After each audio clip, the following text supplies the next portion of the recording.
ഇവിടെ എന്തോ ഒരാൾക്കൂട്ടം ചർച്ചയാണ് സർ. ഇവിടെ ലക്ഷക്കണക്കിന് ഞാനും കണ്ടിട്ടുണ്ടാകും, ഈ ശ്യാമപ്രസാദ് സാറും കണ്ടിട്ടുണ്ടാകും. എന്താ പ്രശ്നം അറിഞ്ഞില്ലേ? ഇല്ല എന്നാ വാ. അല്ല എന്താ പ്രശ്നം? ഒരു പൊതുവേദിയിൽ ഞാനും മഞ്ജുഷുമൊക്കെ ആരാധിക്കുന്ന കേരളത്തിന്റെ മഹാനായ നടൻ,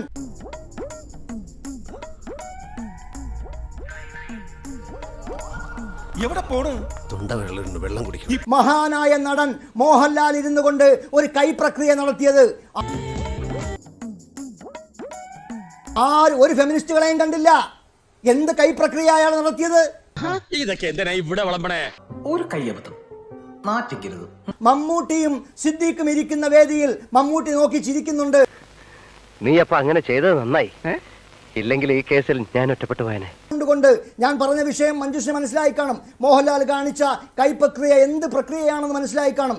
ഇനി ലക്ഷണം കണ്ട വാക്ക് നീ കടിച്ചു തൂങ്ങാതെ പ്ലീസ്. ഒരു നിമിഷം ഞാൻ നിന്നെ തെറ്റിദ്ധരിച്ചു പോയി.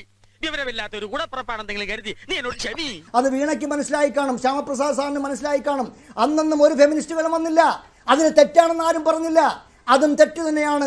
തെറ്റ് ചെയ്യാത്തവരായി ആരുമില്ല ഗോപു എന്നാണല്ലോ. ഞാൻ പോകുന്നു. Bye bye.